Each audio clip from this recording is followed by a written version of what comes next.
پہلے بھی ایک پلان بنا تھا مجھے مارنے کا. میں نے کہا کہ میں نے 4 لوگوں کے نام میں نے دے کے اور میں نے باہر ایک ویڈیو بنا کے ملک سے باہر بھجوا دی کہ اگر مجھے کچھ ہوتا ہے تو وہ ویڈیو آ جائے گی. اب دوسرا پلان بنا گیا. یہ پلان بی تھا اور پلان بی اب ان کو پتا تھا کہ اگر مجھے اسی طرح قتل کرتے ہیں تو ان کے اوپر آ جائے گی. تو انہوں نے ایک اور پلان لے کے آئے اور پلان کہ جی سلمان تاثیر ٹائپ قتل ہو, دینی انتہا پسند جلال اور جوش میں آ کے اس نے عمران خان کو قتل کر دیا. یہ پلان بنا. اب میں آپ کو اس کا پلان بتاتا ہوں کہ مجھے کب پتا چلا, لیکن یہ شروع کدھر سے ہوا. کیونکہ یہ جے آئی ٹی کی جو رپورٹ ہے اس کے اندر کافی چیزیں آئی ہیں جو میں بعد میں آپ کو بتاؤں گا کہ اگر کسی کو کوئی شک ہے کہ یہ باقاعدہ ایک پلان بن کے مجھے قتل کرنے کی اسکیم بنی تھی, وہ جو میں آپ کو چیزیں بتاؤں گا آپ کے سب کے شک دور ہو جائیں گے کہ آپ کو واضح ہو جائے گا کہ کتنی بڑی یہ پلان کر کے سازش کی گئی تھی اور کوشش یہ بتانا تھا کہ یہ دینی انتہا پسند نے کیا. اب میں آپ کو ذرا بتاؤں کہ یہ سیکوینس آف ایونٹس کیا ہوا ہے. 24 اگست ایک وقار ستی ایک ویڈیو لے کے آتا ہے. ویڈیو کدھر بنتی ہے یہ میرا بہت بڑا سوال ہے. یہ کون بناتا ہے یہ ویڈیو, اور جیسے بھی اس کے پیچھے جائیں گے آپ کو پتا چل جائے گا. اور مجھے پتا ہے وہ کون تھے کہ کس نے یہ ویڈیو بنائی. اور ویڈیو کیا ہے, عمران خان نے توہین رسالت کر دی, توہین مذہب کر دیا. اور اس کے بعد جناب وہ ویڈیو آگے نکلتی ہے. جاوید لطیف پریس کانفرنس کرتا ہے 14 تاریخ کو, 14 سپٹمبر کو, اور وہ یہ کہتا ہے کہ جناب عمران خان نے بڑا ظلم کر دیا دین کے خلاف. بڑا یہ اس نے لوگوں کے اندر وہ کیا ہے کہ اس نے دین کی کیونکہ کیا ہے تو لوگوں میں اب بڑا غصہ ہے اس کے خلاف. پھر مریم نواز, بڑا اس کو دین کی پرواہ ہے, وہ بہت تکلیف لیتی ہے کہ کچھ کوئی دین کے خلاف بات نہ کر دے. تو مریم نواز کو بھی جوش آ جاتا ہے اور وہ 15 سپٹمبر کو وہ بھی پریس کانفرنس کر دیتی ہے. اس سے پہلے میں بھول جاؤں کہ ایک ملک کا ایک بہت بڑا دینی آدمی رانا ثناء اللہ, اس کو بھی جوش آتا ہے. وہ 14 تاریخ کو ایک پریس کانفرنس کرتا ہے کہ جی وہ عمران نے لوگوں کو بڑا غصہ چڑھا دیا کہ اس نے دین کے خلاف بولا. اور پھر ایک اور بڑا دینی آدمی خواجہ آصف, بڑا جی اس کو بھی دین کی بڑی فکر ہے, وہ بھی پریس کانفرنس کر دیتا ہے. اور یہ کرتا ہے 10 اکتوبر کو, اور یہ بھی کہتا ہے کہ جناب عمران خان کو اس کو قوم کو معاف نہیں کرنا چاہیے اسے کیونکہ اس نے دین کے خلاف. وہ ویڈیو کے اوپر سارا ایک ویڈیو بنتی ہے. یاد رکھیں وہ ویڈیو بنتی کدھر سے, اس سے پہلے پی ٹی وی. اب پی ٹی وی آپ سمجھ جائیں کہ اس کے پیچھے کون ہوگا. 4 دن پی ٹی وی کو حکم ملتا ہے کہ عمران کے خلاف پورا کیمپین کریں کہ اس نے دین کی توہین کی ہے.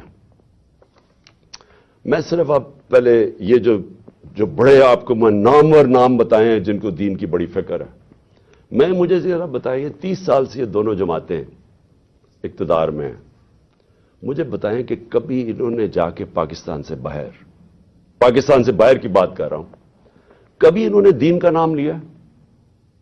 کبھی ان کو فکر ہوئی ہے دین کی؟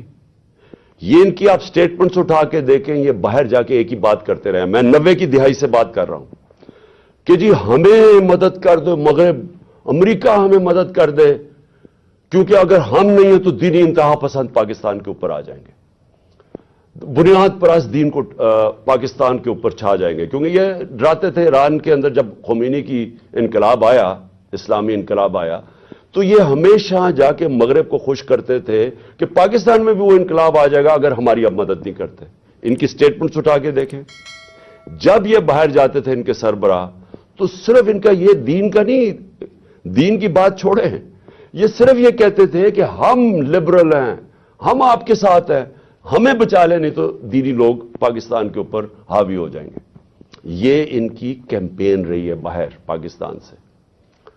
میں واحد اور مجھے فخر ہے اس چیز کے اوپر، لیکن وہ اس لیے نہیں کہ میں کوئی کسی ووٹ لینے کے لیے کر رہا تھا.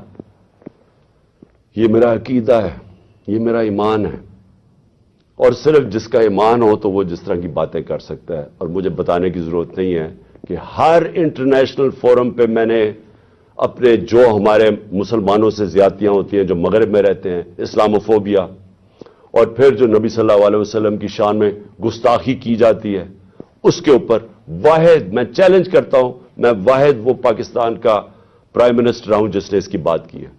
ہر انٹرنیشنل فورم پہ بات کی ہے میں نے. اور پھر سے میں ریپیٹ کرتا ہوں کہ میں کسی کو خوش کرنے کے لیے نہیں کر رہا، یہ میرا ایمان کا حصہ ہے. اور میں نے اس لیے نہیں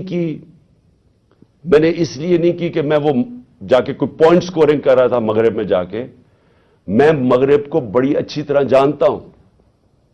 میں جو ہمارے ملک پاکستان کے لوگ مغرب میں رہتے ہیں اور مسلمان مغرب میں رہتے ہیں، مجھے پتا ہے ان کے اوپر کیا دشواریاں گزرتی ہیں. مجھے پتا ہے ہندوستان میں اس وقت مسلمانوں کے اوپر کیا ہو رہا ہے جو مسلمان ہندوستان میں. اس لیے میں نے ہر فورم کے اوپر یہ بات اٹھائی. میں اپنے جو لوگ جو مشکل وقت سے گزرتے ہیں، جو ان ملکوں میں رہ رہے ہیں، میں نے ان کے لیے بات کی کہ بڑے مشکل حالات میں وہ گزرتے ہیں، ان کو چھیڑتے ہیں، برا بھلا کہتے ہیں، اور عورتوں نے جب اپنا سر کور کیا ہو ان کو جا کے گالیاں نکالتے ہیں کئی دفعہ سڑکوں کے اوپر.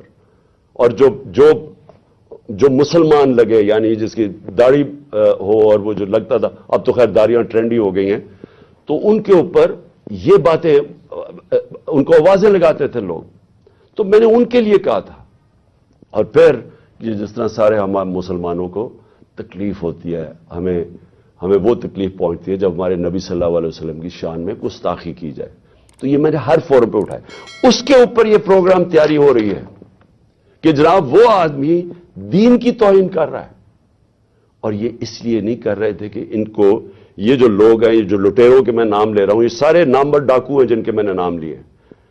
رانا ثناءاللہ بدماش ہے، سارا فیصلہ آباد میں جانتا ہے، ان کو کوئی دین سے تعلق نہیں ہے. یہ سارا پلان بن رہا تھا، یہ ایک سکرپٹ کے مطابق چل رہے تھے. مجھے اندر سے 3.5 سال میں گورنمنٹ میں رہا ہوں، میری اندر سے ظاہر ہے میرے کنیکشنز ہو گئے تھے. مجھے اندر سے ایجنسیز کے اندر سے پیغام آیا کہ یہ پلان بن رہا ہے آپ کو قتل کرنے کا، دین کے نام پہ، وہی سلمان تاثیر والا قتل. تو میں نے پھر 2 جلسوں کے اندر اس کی بات کی. میں نے 7 اکتوبر کو میرا ایک جلسہ تھا اور اس سے پہلے 24 سپٹمبر کو میرا جلسہ تھا. ان دونوں جلسوں میں نے یہ بتایا کہ یہ پلان بن رہا ہے مجھے قتل کرنے کا. کیونکہ وہ جو 4 تھے بند کمروں میں جنہوں نے فیصلہ کیا تھا، انہوں نے یہ سوچا ہوگا کہ اگر وہ قتل تو ان کے نام آ جائیں گے، لہٰذا انہوں نے اس چیز پر ڈالا کہ جی وہ دینی انتہا پسند اشتعال میں آ کے اس نے عمران خان کو قتل کر دیا. یہ پلان بنا تھا اور ان کو پتا تھا کہ اس سے ان کو ان کے اوپر سے اتر جائے گی بات. تو یہ ساری پلاننگ بندی شروع ہوئی تب سے. اور پھر وزیر آباد، اب وزیر آباد میں کیا ہوتا ہے میں ذرا آپ کو پھر زیادہ بتا دوں، یاد کرا دوں کہ ہوا کیا. وزیر آباد میں وہ جب اس لڑکے نے گولیاں چلائیں، یہ جو نوید یا جو بھی اس کا نام تھا، تو سب سے پہلے ایک چیز یاد رکھیں کہ اس نے پسٹل سے ریپڈ فائر کیا. میں آپ کو یہ بتا دوں میں نے پسٹل شوٹنگ کی ہوئی ہے. پسٹل شوٹنگ کے اندر اگر آپ سنگل شاٹ بھی چلاتے ہیں اور اگر آپ پریکٹس نہ ہو تو وہ بھی اوپر چلا جاتا ہے، کبھی ٹرائی کر کے دیکھ لیں. لیکن اگر آپ ریپڈ فائر کرتے ہیں تو وہ ناممکن ہے، جب تک آپ کو پریکٹس نہ ہو وہ ناممکن ہے کہ وہ سیدھا اوپر نہ چلا جائے. اس لڑکے نے، اور اگر وہ پیچھے سے وہ ابتسام ہمارا ہیرو نہ آتا، وہ بھی اللہ نے بچانا تھا مجھے، وہ نہ اوپر اس کے ہاتھ کرتا تو وہ یہ ساری گولیاں اوپر لگنی تھی. وہ کیونکہ اس کا ہاتھ لگتا ہے وہ اس کی گولیاں نیچے لگتی ہیں، لیکن اس کا ہاتھ ایسے جاتا ہے وہ اوپر نہیں جاتا. اس کا مطلب وہ ٹرینڈ آدمی تھا. تو وہ ادھر سے گولیاں آتی. لیکن جب میں گر رہا تھا، میری ٹانگ پہ جب گولیاں لگیں، کیونکہ ٹانگ پہ جب گولیاں لگی میں گر گیا، تو جب میں گر رہا تھا میرے اوپر سے گولیاں، اور مجھے واضح ہوا کہ دو مجھے سنے ایک اس کا برسٹ سنا اور اس کے اوپر ایک اور میں نے دو برسٹ یعنی کہیں اور سے بھی گولیاں آئیں. میں کہتا رہ گیا کہ سامنے سے گولیاں آئی ہیں کیونکہ مجھے اوپر سے گولیاں میرے گزری جب میں گر رہا تھا. تو ایک دم میں ابھی ہاسپٹل پہنچتا ہی نہیں ہوں, شوکت تھانہ پہنچتا نہیں ہوں, اس کی سٹیٹمنٹ آ جاتی ہے, ایک ریکارڈ کر کے اس کی سٹیٹمنٹ آ جاتی ہے. اور ریکارڈ سٹیٹمنٹ کیسے آتی ہے؟ اس کی ریکارڈڈ سٹیٹمنٹ آتی ہے کہ میں اکیلا تھا. یہ سب سے امپورٹنٹ چیز ہے. کسی نے اس کو پروگرام کیا ہوا تھا. اگر آپ کو شک بھی ہونا کہ یہ آدمی یہ طوطا اس کو پڑھایا نہیں ہوا تھا تو اس کی آپ پہلی سٹیٹمنٹ سن لیں کہ میں اکیلا تھا. کیا ضرورت ہے آپ کو کہنے کی میں اکیلا تھا؟ آپ نے تو یہ پڑھایا گیا نا کہ جی میرا بڑی توہین ہوگی مذہب کی اس لیے میں نے عمران خان کو مار دیا. اسکرپٹ تو یہ تھی. اکیلا کدھر سے ایڈ ہو گیا؟ اس لیے اکیلا تھا کیونکہ اگر اور تھے تو اس کا مطلب کہ دینی انتہا پسند نے نہیں مارا. اگر اور پتا چل جائے گولی مارنے والے تو اس کا مطلب کہ پورا ایک پروگرام بنا ہوا تھا عمران خان کو قتل کرنے کا. تو اس لیے اس نے میں اکیلا تھا. اور اس کی جو پہلی سٹیٹمنٹ تھی وہ بھی بڑی مزیدار ہے. کون سے پولیس ابھی گولیاں لگی ہے مجھے, ابھی میں ہاسپٹل بھی نہیں پہنچا, تو کون سا پولیس ایک سٹیٹمنٹ اس کی ریکارڈ کر کے تو جا کے سلیکٹڈ لوگوں کو دیتی ہے, وہ جو کہ مخالف ہے تحریک انصاف کے, ان رپورٹرز کو دیتے ہیں جو ہمارے خلاف ہے. اب یہ ذرا سنیں, اس کی سٹیٹمنٹ آتی ہے اور سٹیٹمنٹ ریکارڈ کون کرتا ہے؟ ڈی پی او گجرات اپنے فون سے اس کی سٹیٹمنٹ ریکارڈ کراتا ہے اور ڈی پی او گجرات اس کے فون سے کدھر جاتی ہے سٹیٹمنٹ؟ وہاں رکتی نہیں ہے سٹیٹمنٹ. یعنی چلیں اگر آپ اپنے لیے آپ نے پولیس نے اپنے لیے سٹیٹمنٹ رکانی چلے وہ بھی مان لیں, لیکن نہیں, ابھی تفتیش بھی نہیں ہوئی, ایف آئی آر بھی نہیں کٹی, اور وہ سٹیٹمنٹ کس کو بھیجتا ہے؟ اب ذرا دیکھ لیں. وہ ریکارڈ کرواتا ہے 1 گھنٹے کے بعد سٹیٹمنٹ, لیکن 6:01 میں غریدہ فاروقی ٹویٹ کرتی ہے. وہ 6:02 وقار ستی جس نے پہلے ویڈیو ریلیز کی تھی وہ ٹویٹ کرتا ہے. 6:02 میں مرتضی سلنگی ٹویٹ کرتا ہے. وہ حامد میر 6:03 میں ٹویٹ کرتا ہے. اور جو آپ کو پتا ہے کہ ہمارا کتنا خیر خواہ چینل ہے جیو نیوز, وہ 6:04 پہ کرتا ہے ٹویٹ, یعنی پروگرام اس کے پر دکھاتا ہے وہی اس کی سٹیٹمنٹ. اور پھر سما آپ کو اگلا پتا کہ وہ ہمارا کتنے خیر خواہ چینل ہے, یعنی چن کے ان چینلز کو ہی بھیجا جاتا ہے. وہ کرتا ہے, وہ بھی 6:04 پہ کرتا ہے, اور اس کے بعد پھر باقی چینلز آتی ہیں.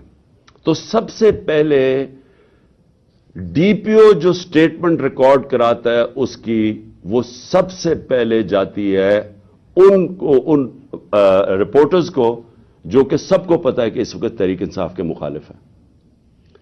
تو اب سوال یہ ہے کہ ڈی پی او تو ہمارا ہے, پنجاب گورنمنٹ تو ہماری ہے, تو ہمارا اپنا ڈی پی او ریکارڈ کروا کے سٹیٹمنٹ بھجواتا کدھر ہے؟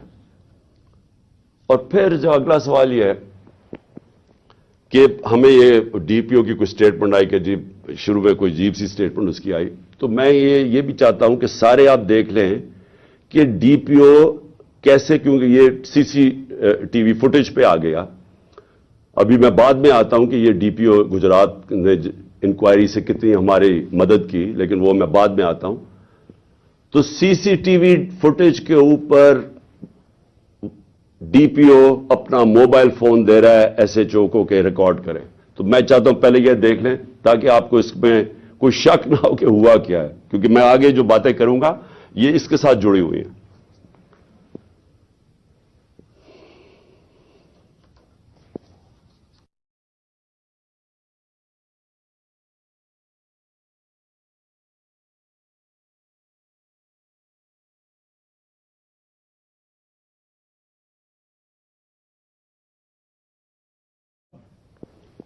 اب ذرا آگے کہانی جاتی ہے. مجھے تو پہلے ہی پتا تھا کہ کون اس پہ پیچھے ہیں، کیونکہ میں نے تو آپ کو کہا کہ میں نے پبلک جلسوں کے اندر سٹیٹمنٹس دے دی تھی کہ یہ میرے اوپر پورا پلان ہو رہا ہے. تو ظاہر ہے جب مجھے پتا تھا پلان ہو رہا ہے، مجھے یہ بھی اندر سے پتا تھا کہ کون اس میں ملوث ہے. اب میں نے 3 نام، جب میں ہاسپٹل پہنچا میں نے 3 نام دے دیے کہ یہ 3 لوگ ہیں جو کہ اس میں ملوث ہیں. اب یہ یاد رکھیں کہ ایف آئی آر ہوتی کیا ہے. فرسٹ انفارمیشن رپورٹ کا مطلب ہوتا کیا ہے. مجھے گولیاں لگی ہیں، میرا یہ حق ہے کہ میں جن کو سمجھتا ہوں کہ اس کے اندر جن میں جو شک ہے مجھے، ان کا میں نام دوں تاکہ انویسٹیگیشن شروع ہو. گورنمنٹ ہماری پنجاب میں، میں پارٹی کا ہیڈ جس کی گورنمنٹ پنجاب میں ہے، اور ہم وہ سٹیٹمنٹ نہیں ریکارڈ کروا سکتے. میرا پہلا سوال ہے کیوں؟ کون تھا جو کہ روک رہا تھا اس سٹیٹمنٹ کو؟ کون ڈر رہا تھا تفتیش سے؟ میں نے جب یہ نام لیے تو ان کے اوپر تفتیش ہونی چاہیے تھی، میرا رائٹ ہے. لیکن میں پارٹی کا سربراہ، ایکس پرائم منسٹر، ہماری گورنمنٹ پنجاب میں ایف آئی آر آج تک نہیں کٹوا سکا. کون روک رہا تھا؟ کون اتنی بڑی طاقت تھی جو کہ گورنمنٹ جو ہماری پنجاب میں ہے اس سے بھی زیادہ بڑی طاقت تھی کو روک سکتی تھی اس کو؟ یہ میرا سب سے بڑا پہلا سوال ہے کہ یہ روکا گیا. میں ایف آئی آر رجسٹر نہیں کروا سکا، اور آخر میں جو ایف آئی آر رجسٹر کروائی گئی اس میں وہی اسکرپٹ کے مطابق ایک شوٹر رکھا تھا. تو اب یہ جی آئی ٹی کی رپورٹ بڑی ریلیونٹ ہے جو کہ اب آگے ادھر سے نکلتی ہے. پہلے تو اس کے بعد کیا ہوتا ہے، ہم پوری کوشش کرنے کے بعد فیل ہو جاتے ہیں ایف آئی آر ریکارڈ کروانے کے لیے. اس کے بعد جے آئی ٹی بن جاتی ہے. اب جے آئی ٹی کی فائنڈنگز کیا آتی ہیں؟ اب تک جے آئی ٹی کی فائنڈنگز کیا ہیں؟ اور میں یہ آپ کو بتا دوں کہ جتنی مشکلوں سے جے آئی ٹی آپریٹ کر رہی ہے، کیونکہ وہ میں آپ کو بتاتا رہوں گا کہ کون اس کے اندر کوآپریٹ ہی نہیں کر رہا ہے. جب جے آئی ٹی نے ڈی پی او کو کہا کہ آپ کا ہمیں موبائل فون کی ضرورت ہے، ہمارے نیچے پنجاب گورنمنٹ کے نیچے ڈی پی او منع کر دیتا ہے. ڈی پی او واضح کہہ دیتا ہے کہ میں نہیں آپ سے کوآپریٹ کرتا، آتا بھی نہیں ہے. اب ہمارے ہوتے ہوئے ہمارا ڈی پی او گجرات، اس کو اب عدالت کے ذریعے بلایا جائے گا جے آئی ٹی کے اندر. پھر کیا ہوتا ہے؟ وہ جو شام کو جب ایک دفعہ ڈی پی او اس کی سٹیٹمنٹ ریکارڈ کر دیتا ہے، 8 گھنٹے کے لیے اس کو نوید کو سی ٹی ڈی اٹھا لیتی ہے. سی ٹی ڈی پھر ایک اور ویڈیو ریلیز کرتی ہے رات کے 12 بجے. اور سی ٹی ڈی کا کیا کام تھا اس ویڈیو کو ریلیز کرنا؟ پھر ایک اور چیز ہے کہ سی ٹی ڈی جب وہ ویڈیو ریلیز کرتی ہے جو اس کی بیک گراؤنڈ ہے وہ چینج کر دیتی ہے بعد میں. پھر سی ٹی ڈی کے جو اس آدمی کو جو ملوث تھا اس کو جب بلایا جاتا ہے جے آئی ٹی میں، وہ بھی منع کر دیتا ہے کہ میں نہیں آتا. پھر سے پنجاب گورنمنٹ کے نیچے ہے وہ منع کر دیتا ہے کہ میں نہیں کوآپریٹ کرتا. یعنی کیا وجہ ہے؟ اب میں سوال سب سے پوچھتا ہوں کہ کیا وجہ ہے کہ یہ ہمارے نیچے آفیسرز، پہلے تو وہ نہیں ہم اپنی ایف آئی آر رجسٹر کروا سکتے، اور پھر وہ منع کر دیتے ہیں کہ جی ہم نہیں کوآپریٹ کرتے. کیوں نہیں کرتے؟ کون ان کو روک رہا تھا؟ ہمارے سے ظاہر ہے کوئی زیادہ طاقتور فورس تھی جو روک رہا ہے ان کو. اس کے بعد کیا ہوتا ہے؟ اس کے بعد جے آئی ٹی کی فائنڈنگز آتی ہیں. وہ عدالت میں جو آپ فائنڈنگز رکھتے ہیں اس میں کیا چیز سامنے آتی ہے؟ نمبر 1 کہ 3 شوٹر تھے، 2 نہیں تھے، 3 شوٹر تھے. ایک تو وہ نوید جس نے گولیاں ماری، دوسرا ایک اوپر سے جو گولیاں، جو میں کہہ رہا تھا اوپر سے آئیں گولیاں، وہ اب وہاں بھی ان کے جو گولیوں کے جو شیلز ہوتے ہیں وہ وہاں ملے اوپر. 8 غالباً اوپر ملے، 10 نیچے ملے، اور 2 اور نیچے ملے جو اور مختلف بندوق سے چلائے ہوئے تھے. جو گارڈز تھے ہمارے اوپر، ان کی فورینزک جب ٹیسٹ کرایا گیا کسی کی بھی گولی نہیں چلی تھی، کیونکہ جو گارڈ سب سے قریب تھا اس کے تو 6 گولیاں اس کے اندر سے نکلی. تو وہاں تو کسی کے پاس بھی نہیں تھا. اور پھر یہ بھی چیز سامنے آ گئی کہ معظم جو تھا, جو معظم شہید ہوا, وہ آپ کوئی بھی اگر آپ کو سوشل میڈیا پہ وہ ویڈیو مل سکتی ہے, اس کا سلو موشن دیکھ لیں. وہ معظم جب جاتا ہے اس کے پیچھے, تو جیسے ہی اس کے سامنے آتا ہے نوید کے, اس کو گولی لگتی ہے. وہ گولی نہ آگے سے لگتی ہے نہ کنٹینر سے لگتی ہے, وہ گولی کہیں دور سے آ کے لگتی ہے اس کے اس طرف. اور وہ نوید کے لیے وہ گولی تھی. معظم راستے میں آ گیا, کیونکہ یہ لیاقت علی خان والا ٹائپ انہوں نے انسیڈنٹ بتانا تھا, کیونکہ فوری طور پہ جو ایک آدمی کو مار کے کہے جی بس ایک آدمی ہم نے مار دیا, تو وہ بچ گیا نوید اور معظم شہید ہو گیا. اچھا, اب نہ وہ کوآپریٹ کر رہے ہیں, نہ ہمارے جو ہم چاہ رہے تھے کہ اس وقت ایکس پرائم منسٹر پہ ہوا ہے, ساری گورنمنٹ کوآپریٹ کرے گی. ہمیں تب ہی پتا چل گیا جب میں ایف آئی آر رجسٹر نہیں کروا سکا کہ کوئی کوآپریشن نہیں ملے گی. پھر ایک اور ہے جو اس کا موبائل فون ہے, C T D J I T نے اس کے موبائل فون کے اوپر فورینزک کرانے کے لیے اس ادارے کو دیا جو فیڈرل گورنمنٹ کے نیچے ہے, کہ بتائیں جناب کہ اس کو کالز کدھر کدھر سے آئی ہیں. اس ادارے نے منع کر دیا کہ نہیں ہم نہیں دیتے. کیوں نہیں دیتے, کیا وجہ ہے اس کی؟ تو اس سے آپ خود, سر میں چاہتا ہوں کہ آپ خود ذرا سوچ لیں کہ یہ ہو کیا رہا ہے, کہ یہ ملک کے اندر بجائے آپ یہ سوچیں کہ ملک کے سربراہ کو قتل کرنے کی سازش ہے, یہ ساروں کو مدد کرنی چاہیے, وہ کوئی مدد نہیں کر رہا. وہ تو چھوڑے فیڈرل ادارے کو, اپنے جو نیچے پولیس کام کر رہی ہے وہ نہیں مدد کرنے کے لیے تیار. اب آگے چلیں. اب بات بڑی سمپل رہ گئی ہے.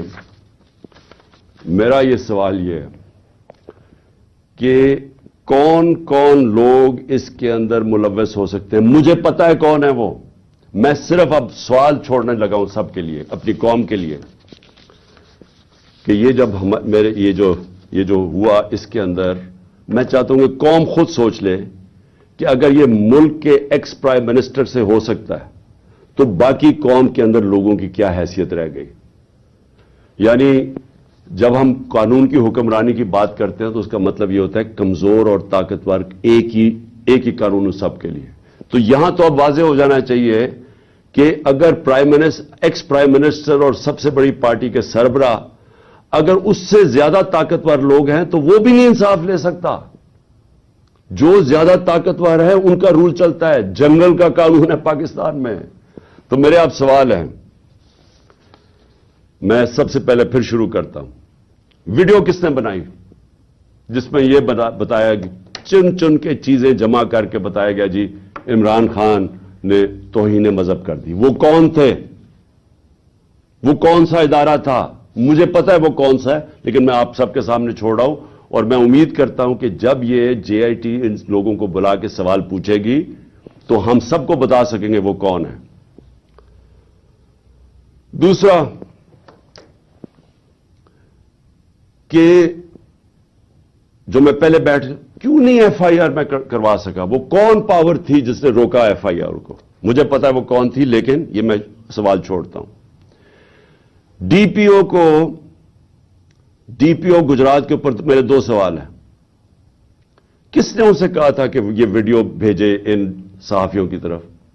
کس نے کہا تھا کہ پہلے ہمارے مخالف صحافیوں کے پاس ویڈیو کیسے پہلے پہنچ گئی؟ کس نے بھجوائی تھی؟ کس نے ان کو حکم کیا تھا؟ مجھے پتا ہے وہ کون تھا. اور پھر سی ٹی ڈی, کس نے کہا تھا سی ٹی ڈی کو یہ ویڈیو بنانے کا جو انہوں نے رات کے 12 بجے دوسری ویڈیو ریلیز کی؟ وہ کون تھا؟ وہ پنجاب گورنمنٹ تو نہیں تھی. تو وہ کون, کس نے ان کو کہا تھا کہ آپ بھیجیں؟ اور پھر وہ پیچھے بیک گراؤنڈ چینج کرنے کی کیا ضرورت تھی؟ اگر آپ کو کسی چیز کا ڈر ہی نہیں, آپ تفتیش کر رہے ہیں, تو یہ ایک دم وہ چینج کیوں کرنے, کیوں ثبوت چھپا رہے تھے؟ اور پھر جے آئی ٹی کے اندر سے چیزیں لیک ہوئیں اور ایک مخالف ہمارے جو بڑا ہمارے اگینسٹ بولتا ہے اس اینکر کو پہنچائی گئی. وہ کس نے پہنچائی تھی؟ کون تھا ہمارے جے آئی ٹی کے اندر کہ جے آئی ٹی کے اندر سے، اور یہ ایک جرم ہے کہ کوئی جے آئی ٹی کے اندر سے انفارمیشن لیک نہیں کر سکتا جب تک وہ عدالت میں نہ جائے. میں جو آپ کے سامنے چیزیں لے کے آ رہا ہوں یہ ساری عدالت میں جا چکی ہیں. اس عدالت کے اندر ایک پولیگراف ٹیسٹ کیا ہے. پولیگراف ٹیسٹ وہ ہوتا ہے جب آپ ایک انسٹرومنٹ ہوتا ہے وہ جب لگا کے آپ کے دل کے اوپر لگایا ہوتا ہے، تو وہ جب آپ سے سوال پوچھتے ہیں تو اس میں پتہ چلتا ہے کہ آپ سچ بول رہے ہیں جھوٹ بول رہے ہیں. تو اس نوید کے اوپر جب انہوں نے وہ ٹیسٹ کیا تو پولیگراف ٹیسٹ کے اندر دو چیزیں واضح سامنے آ گئی. ایک، جب نوید سے پوچھا گیا کہ آپ کے ساتھ کن کن لوگوں نے، صرف ایک آدمی کے علاوہ کسی نے آپ کو کانٹیکٹ کیا تھا، اس نے کہا نہیں کیا تھا. جھوٹ نکلا. وہ جھوٹ اس لیے واضح ہو گیا کہ اس کے پیچھے پورا ایک پلاننگ ہوئی تھی، اس کو پورے تیار کر کے بھیجا تھا. دوسرا، اسے سوال پوچھا گیا کہ کیا آپ کو ٹریننگ تھی پسٹل شوٹنگ کی؟ اس نے کہا کوئی ٹریننگ نہیں تھی. وہ پھر جھوٹ صاحب آ گیا پولیگراف کے اوپر، کیونکہ ظاہر ہے وہ ٹرینڈ آدمی، اس کی ٹریننگ کروا کے بھیجا گیا تھا. تو سارا جو انہوں نے پورا کیس بلڈ کیا تھا کہ ایک دینی انتہا پسند نے عمران خان کو قتل کیا، اور اسے شروع میں تو کہا کہ میں نے مار دیا ہے، تو وہ جو سارا کیس تھا وہ سارا کیس انہی جے آئی ٹی کی فائنڈنگ سے ختم ہو جاتا ہے. جس وقت 3 شوٹر آ گئے تو اس کا مطلب ایک پلان طریقے سے یہ اسیسینیشن اٹیمپٹ تھی.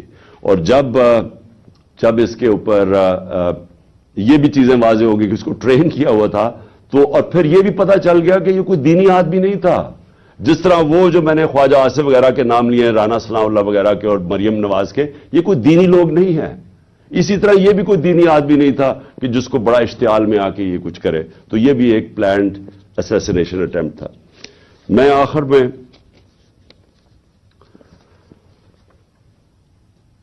میں سوال پوچھنا چاہتا ہوں ان لوگوں کو جو اس ملک میں طاقت رکھتے ہیں. میں ان لوگوں سے آج سوال پوچھنا چاہتا ہوں جو مجھے پتا ہے اس کے پیچھے تھے. مجھے یہ پتا ہے کہ نون لیگ یہ اوپر سربراہ ان کے پیچھے تھے، مجھے اس کا واضح ہے.